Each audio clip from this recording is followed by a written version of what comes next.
Dear students, welcome back to the next lecture. Chapter 17, Language History and Change. The Lord's Prayer indicates that the English language has undergone significant changes over the past 1,000 years, as seen in the Lord's Prayer from that time. Philology, the study of language evolution and history, reveals how languages developed and are related. In the 19th century, philology led to the creation of language family trees after scholars discovered that languages from different regions are connected and belong to the same language family. Language family trees. Sir William Jones, a British official in India, noted in 1786 that Sanskrit, the ancient Indian language, has a remarkable structure and shares similarities with Greek and Latin, suggesting a common ancestor. This idea was revolutionary at the time and led to the hypothesis of a proto-language, later termed Proto-Indo-European PIE, which was the source of many modern languages in the Indian subcontinent and Europe. In the 19th century, scholars used this concept to trace the lineage of languages and build the Indo-European family tree, identifying the branches that led to many modern languages. Indo-European language. The Indo-European language family is the largest and most widespread, but there are around 30 language families globally, comprising over 7,100 languages. Many languages are at risk of extinction, while a few, like Chinese, Spanish, and English, have a large number of speakers.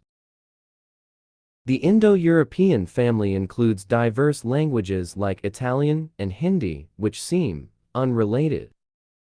However, examining older languages like Latin and Sanskrit reveals commonalities. For example, the words for father and brother in Sanskrit, Latin, and ancient Greek show similarities, indicating a family connection. While exact words may not be identical across languages, similarities in pronunciation and form suggest a shared ancestry.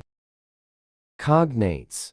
Cognates are words in different languages that have similar forms and meanings. For example, English words mother, father, and friend are cognates with German words Mutter, Vater, and Freund, indicating a common ancestor in the Germanic branch of Indo-European. Similarly, Spanish and Italian words madre, padre, amigo, and madre, padre, amico are cognates, showing a common ancestor in the Italic branch of Indo-European. By identifying cognates, we can trace the relationships between languages and reconstruct their ancestral history. Comparative reconstruction. Comparative reconstruction is the creation of the original form of an ancestor language on the basis of comparablefforms in languages that are descendants. This process uses two principles. 1. The majority principle. This principle states that the most common sound or feature in a cognate set is likely the original sound. 2. The most natural development principle. Certain sound changes are more common and likely to occur, such as final vowels disappearing, voiceless sounds becoming voiced, stops becoming fricatives, consonants becoming voiceless at the end of words. Comparing cognates. We discuss comparative reconstruction using cognates from 3 languages, A, B, and C. The example shows words for sing, chain, deer, and horse in each language. Despite the written forms differing, the initial sounds are ka in languages A and B, and sh in language C. This suggests that the original source language likely had an initial sound of ka, which evolved into shu in language C. This analysis helps reconstruct the original form of the words. Sound reconstruction. The majority principle and the most natural development principle are used to reconstruct the original sound of cognates in Italian A, Spanish B, and French C. The analysis suggests that the initial sound ka in languages A and B is older than the shu sound in language C, as ka is a stop consonant and shu is a fricative, and the change from stop to fricative is a natural development. This reconstruction is confirmed by the known Latin cognates, which all start with the sound ca, as in cantare, catina, caris, and cabalis, supporting the analysis. Word reconstruction. A linguist has collected cognates from 3 related languages in a remote Amazon region. Using the majority principle, it appears that languages 2 and 3 have older forms than language 1. The sound changes suggest that voiceless sounds became voiced between vowels, leading to changes like pa into ba, da into da, and ka into ha. Additionally, language 3 has lost final vowels, which are still present in language 2. Therefore, the forms in language 2 are likely the closest to the original proto-forms, making language 2 the most conservative of the 3 languages. The proto-forms can be reconstructed based on language 2, with the final vowels preserved. The history of English. Languages can evolve over time and become unrecognizable, as seen in the example of Old English and Modern English. The Lord's Prayer in Old English illustrates this point, with letters like thorn, eth, and ash being replaced by, as in you into thou, earn into earth. Ash simply became, as into dagon tataday.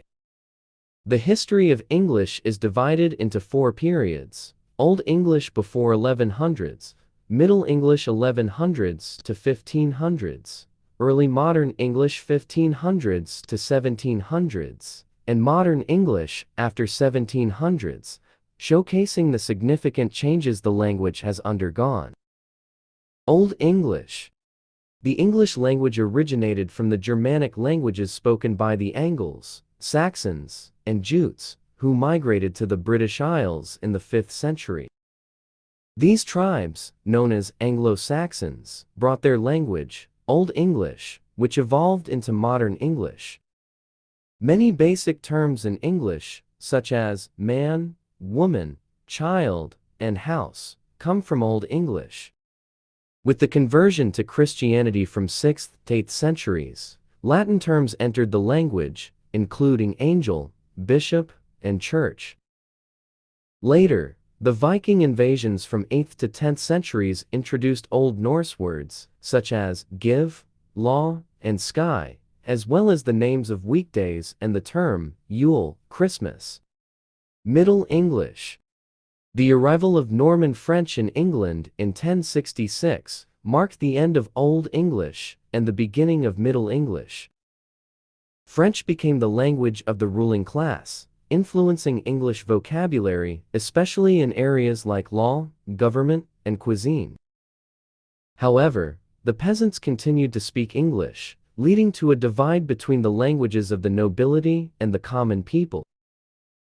Middle English, spoken from 1100 to 1500, underwent significant changes, including the Great Vowel Shift, which altered pronunciation. The introduction of printing in 1476 standardized spellings, but later pronunciation changes are not reflected in modern English writing. This period saw both external changes, borrowed words from French and Norse, and internal changes, sound shifts. By 1500, early modern English emerged, distinct from earlier periods, and by 1700, modern English had taken shape. Sound changes. The transition from Middle to Modern English involved sound loss, where certain sounds disappeared from word pronunciation. Examples include initial ha loss in words like loud from halud and lord from halard, silent letters in words like ni and na, where initial ka and ha sounds are no longer pronounced, loss of velar fricative x in words like night from nit, now pronounced nat instead of enst. These changes resulted in the modern pronunciation of English words, with some remnants of older sounds still present in certain dialects, like Scottish loch. Metathesis. Metathesis, the process of sound change where two sounds in a word swap positions. Examples include Old English words changing into Modern English words, axion into ask, frist into first, brinnen into to burn, breed into bird, rose into horse, ws into wasp. Dialect variants in modern English: pretty good, pronounced as purty good, ask, pronounced as ax in some American English dialects. Non-adjacent sound metathesis in Spanish: Latin parabola becoming Spanish palabra, word. Latin miraculum becoming Spanish milagro, miracle. Latin periculum becoming Spanish peligro, danger. Epenthesis. Epenthesis is a sound change where a sound is added to the middle of a word. Examples include Old English words changing into modern English words. Mig into empty, spinel into spindle, timmer into timming. When English dialect variants: something, pronounced as something. Film, pronounced as philo. Arithmetic, pronounced as arithmetic. Epenthesis involves the insertion of a sound, often a consonant, within a word, and can occur in various languages and dialects. Prothesis. Prothesis is also a sound change where a sound is added to the beginning of a word. This change is not found in English, but is common in the evolution of Latin words into Spanish, such as. Additionally, some Spanish speakers learning English may add a prothetic vowel to the beginning of English words, resulting in pronunciations like estrange and estory for strange and story. Syntactic changes. Synthetic differences in sentence structure between Old and Modern English involve word order. In Old English, subject-verb-object SVO order was common, but not the only order used. The subject could follow the verb, for example, fared he, traveled he. The object could precede the verb, for example, he heingesia, he him saw. The object could start the sentence, for example, him man ni sealed, to him man not gave. Negative constructions differed, including double negatives, for example, ni sealed est enfer, not gave you never. In contrast, modern English typically uses SVO order and different negative constructions, such as you never gave instead of you not gave never. Semantic changes.